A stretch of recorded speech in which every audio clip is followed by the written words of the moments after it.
नमस्कार दोस्तों, आप सभी का स्वागत है आपके अपने चैनल एग्जाम अड्डा 5 स्टडी पर। यूपी टेट परीक्षा रद्द करने पर मोहर लगने वाली है। यूपी टेट परीक्षा में सबको 4 नंबर कॉमन कैसे मिलेंगे, इसके बारे में महत्वपूर्ण जानकारी है। 6800 छात्रों को नियुक्ति पत्र देने की तैयारी। सचिव 27% और 21% आरक्षण चोरी सरकार पर भारी पड़ रही है। एलटी ग्रेड शिक्षक भर्ती सरकार की नीति की भेंट चढ़ गई है। लेखपाल भर्ती में सिर्फ इतने छात्रों को मौका मिलने जा रहा है। इन सभी खबरों के बारे में इस वीडियो के माध्यम से आप सभी को जानकारी दी जाएगी। उससे पहले अभी तक आप लोगों ने अपना चैनल एग्जाम अड्डा 5 स्टडी सब्सक्राइब नहीं किया, फटाफट आप लोग सब्सक्राइब कर लीजिए, आइकन बेल प्रेस कर लीजिए। इस चैनल के माध्यम से आप सभी को गवर्नमेंट जॉब से जुड़ी लेटेस्ट अपडेट प्रोवाइड कराई जाती है। और इस वीडियो को मित्रों आप लोग लाइक और शेयर करना मत भूलिएगा। तो जैसा आप सभी मित्रों जानते हैं कि यूपी टेट 2021-22 की बात की जाए तो सबसे विवादित भर्ती की बात की जाए या मित्रों एंट्रेंस जो एग्ज़ाम हुआ है शिक्षक पात्रता परीक्षा, वो सबसे विवादित रहा। क्योंकि इसका प्रमुख कारण मित्रों आप सभी जानते होंगे, क्योंकि 2017 का जो पेपर था हूबहू आप लोगों के सामने परोस दिया गया।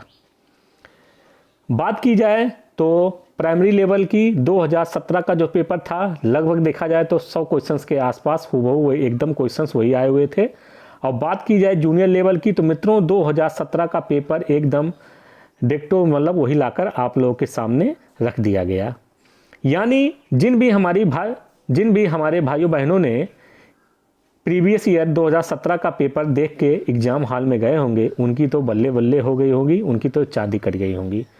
लेकिन मित्रों क्या ऐसा संभव है कि जिस भी परीक्षा में 50% से ज़्यादा प्रीवियस वाले प्रश्नों को रिपीट किया जाता है, क्या वो परीक्षाएं रद्द हो सकती हैं या नहीं? तो मित्रों काफ़ी हम जानकारी एनालिसिस करने के बाद, काफ़ी जानकारी एकत्रित करने के बाद जो निष्कर्ष निकला है कि ऐसा कहीं भी ना कोर्ट के माध्यम से ना सरकार के माध्यम से ऐसा कभी जिक्र किया गया है। लेकिन हाँ, एक बात और है कि इस भर्ती प्रक्रिया में व्यापक तरीके से भ्रष्टाचार का आरोप लग रहे हैं, क्योंकि जो नकल माफिया सक्रिय गिरोह थे, क्या उनको कोड पता चल गया था 2017 का कोड, यानी 2017 का पेपर आ रहा है। मित्रों ये जांच का विषय है, क्योंकि आज तक के इतिहास में आप लोग उत्तर प्रदेश का इतिहास आप लोग देख लीजिए, कहीं भी इतने व्यापक तरीके से क्वेश्चंस का रिपीट आप लोग होते हुए नहीं देखे होंगे।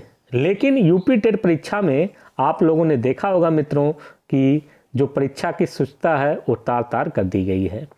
जब योगी सरकार के पास अधिकारी मौजूद हैं, या कहें मित्रों ऐसे अधिकारी ही नहीं, ऐसे शिक्षक ही नहीं जो सही से पेपर सेट कर पाएँ, तो उस प्रदेश की शिक्षा व्यवस्था तो राम भरोसे है। जैसा माननीय योगी आदित्यनाथ जी कहते हैं, जब हमारे डीएलएड वाले बीएड वाले भाई बहन उनके जनसभा में जाते हैं कि सर हमको नई प्राइमरी शिक्षक भर्ती दे दिया जाए बैनर पोस्टर लेकर, तब यही जो योगी सरकार है, योगी जी हैं, वो कहते हैं कि बैनर पोस्टर नीचे कर लो, नहीं तो ज़िंदगी भर के लिए तुम लोग बेरोजगार रह जाओगे। और दूसरी तरफ यही जो हमारे भाई बहन हैं अपने मुंडन संस्कार करवा रहे थे, उसके बाद यही माननीय योगी आदित्यनाथ जी कहते हैं कि तमाम ऐसे यूपी में हैं जो उनका जीवन बना है सिर्फ धरना देने के लिए। जब आप हमारी बातों को नहीं सुनेंगे, प्रतीकात्मक हम लोग कुछ ना कुछ आप लोगों के समक्ष धरना का आह्वान करते हैं। हम मुंडन करवा रहे हैं तो हम लोग विरोध प्रदर्शन जाहिर कर रहे हैं। लेकिन आप मुख्यमंत्री के संवैधानिक पद पर होते हुए आपकी जो भाषा है अशोभनीय है। आप ऐसा नहीं बोल सकते हैं कि कुछ लोग की ज़िंदगी इसीलिए बनी होती है कि उनकी ज़िंदगी सिर्फ धरना प्रदर्शन में ही। तो ऐसे मुख्यमंत्री की कल्पना मित्रों कोई भी प्रदेश नहीं करना चाहेगा कि दोबारा उस सत्ता में विराजमान हो। अब आपको तय करना है कि मित्रों सबसे बड़ी बात है कि ये जो चुनाव समर है, ये चुनाव समर मित्रों कोई आसान चुनाव समर नहीं है। इसमें युवाओं का चुनाव समर है और किसानों का चुनाव समर है। मित्रों जो 2022 का चुनाव है उत्तर प्रदेश में विधानसभा का, ये युवाओं का चुनाव है और किसानों का चुनाव है। जिस तरीके से किसानों के ऊपर गाड़ियां रौंद दी गई बीजेपी सरकार के मंत्री के बेटे की कारगुस्तानी आप लोग मित्रों देखे होंगे पेपर के माध्यम से, तो आप लोग जानते ही होंगे कि किस तरीके से फिर भी उसके बाद जो केंद्र सरकार है, यानी मोदी जी की जो कैबिनेट मीटिंग है उसमें उनके पिताजी को बर्खास्त नहीं किया गया। यानी मित्रों सरासर देखा जाए तो किसानों का मित्रों विरोधी सरकार है, युवाओं की विरोधी सरकार है। ऐसे सरकार मित्रों अगर केंद्र सरकार में बैठी रहेगी या प्रदेश में बैठी रहेगी, उस मतलब देश और प्रदेश का विकास कभी भी नहीं हो सकता है, जो धर्म की राजनीति करता है। मित्रों युवाओं की कोई भी धर्म राजनीति नहीं होती है। युवाओं का बस एक ही मकसद होता है कि हाँ हम पढ़ लिख कर जल्द से जल्द नौकरी पा जाएं। और किसानों का मित्रों कोई भी जात धर्म नहीं होता। किसान तो मित्रों सबके लिए अनाज पैदा करता है, इसीलिए ना किसान का कोई जात धर्म होता है, ना युवाओं का कोई भी जात धर्म होता है। इसीलिए मित्रों जो 10 तारीख से आप लोग चुनाव पड़ने वाले हैं, उसमें आप लोग अपने मनोबल का उपयोग कर कर अपने समाज को जगाइए। और कैसे वोट देना है आप सभी जानते ही होंगे। जो आपके प्रति ईमानदारी के साथ में आपको रोजगार देने की बात करे, नौकरी देने की बात करे, आप लोग मित्रों उसको ज़्यादा से ज़्यादा सपोर्ट कीजिए। मित्रों हिंदू मुस्लिम सिख ईसाई आपस में लड़वा कर मित्रों सिर्फ एक ही लोग का फायदा होता है, वो राजनीतिक लोगों का। इसमें और किसी का फायदा नहीं होता, किसी का घर उजड़ जाता। तो आप लोग समझदार हैं मित्रों, क्योंकि आप भविष्य में बहुत कुछ अचीव करने वाले हैं। अब बात करते हैं मित्रों कि कैसे यूपी टेट में 4 नंबर आप लोगों के बढ़ने वाले हैं। जैसा आप सभी जानते हैं मित्रों कि यूपी टेट की जो परीक्षा है 2017 में हुई थी, उसमें 4 नंबर आप सभी को कॉमन मिले थे।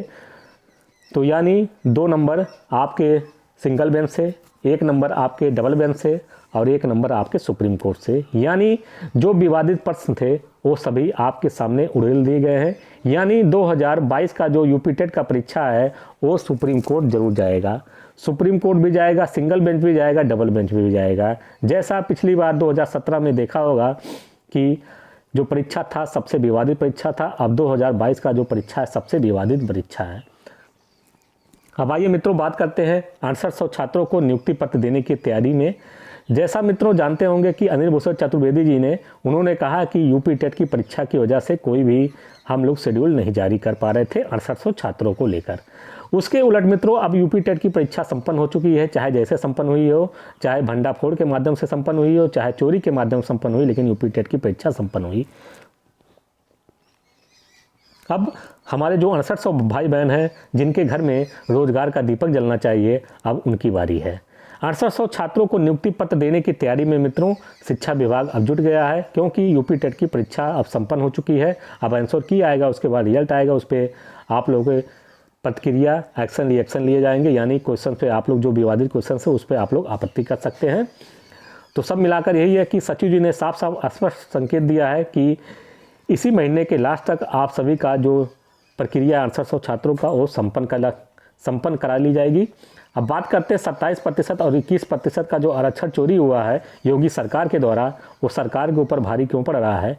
क्योंकि इनके जहां भी नेता मंत्री जा रहे हैं वहां पर इनको गालियां पड़ रही हैं। आरक्षण चोर, भागो यहाँ से, भागो यहाँ से। महिलाएं यहाँ तक मित्रों अब जो है जहाँ भी सभा हो रही है वहाँ तक महिलाएं भी अब सामने आ रही हैं, क्योंकि जब आरक्षण की चोरी करते हुए, सीनाजोरी करते हुए योगी सरकार ने जब आरक्षण की चोरी की तो इनके कोई भी मंत्री विधायक सामने नहीं आए। जब यही अब नेता मंत्री विधायक जब अपने फील्ड में जा रहे हैं तो इनको वहाँ की जनता भगा रही है। अभी आप लोगों ने मित्रों वीडियो क्लिप देखा होगा अपने चैनल के माध्यम से कि उत्तर प्रदेश के उप मुख्यमंत्री केशव प्रसाद मौर्य अपने विधानसभा में गए, जहां पर महिलाओं ने नारे लगाए केशव प्रसाद मौर्य चोर है। ऐसे नारे आपके लग रहे हैं, चाहे विधायक की बात की जाए, सांसद की बात की जाए, कहीं कहीं तो मित्रों पूरे तरीके से इनको खदेड़ा कर दिया जा रहा है। तो आप लोग जानते होंगे कि ये सरकार कैसी सरकार है। अब बात करते हैं LT ग्रेड शिक्षक भर्ती की। LT ग्रेड जो शिक्षक भर्ती है मित्रों सरकार की गलत नीति का परिणाम है कि आप लोगों के जो मित्रों परीक्षा कैलेंडर उत्तर प्रदेश लोक सेवा आयोग का परीक्षा कैलेंडर जारी हुआ है उसमें LT ग्रेड शिक्षक भर्ती का कहीं भी जिक्र नहीं है। जब मित्रों पदों की संख्या लगभग अधिकांश खाली है आपके LT ग्रेड शिक्षक भर्ती में, तब भी विज्ञापन आप सभी का नहीं आया। इसका मित्रों तमाम कारण ये है कि सरकार खुद नहीं चाह रही थी वर्तमान की योगी सरकार की LT ग्रेड शिक्षक भर्ती आए। तो उन्होंने मित्रों कई बार जो अध्याचन आया उसके बाद फिर से कहा, फिर से आप लोग अध्याचन मांगिए, फिर से आप लोग अध्याचन में 2 से 3 बार अध्याचन मांगा गया। अंत में आप लोगों की उच्च शिक्षा संहिता लग गए, लेकिन उसके बाद भी भर्तियां आपके समक्ष नहीं आई। तो मित्रों, सब मिलाकर ये है कि रोजगार विरोधी सरकार है योगी सरकार। आप लोग समझ सकते हैं कि जो पदों की संख्या 40,000 टीजीटी पीजीटी में आने वाली थी, तो पदों की संख्या 15,000 मात्र आई। तो जो भी पदों की संख्या रहती है उसको कम करने में महारत हासिल हो गई है योगी सरकार को। तो ऐसे सरकार को मित्रों आप लोगों को और हमको उखाड़ कर फेंकना ही होगा। अब बात करते हैं मित्रों लेखपाल भर्ती में कि लगभग देखा जाए तो मित्रों कि जो नॉर्मलाइजेशन की बात की जाए या मित्रों कितने परसेंटाइल मतलब भाइयों को शामिल किया जाएगा, तो जिनका भी 50% परसेंटाइल है सभी को मौका दिया जाएगा।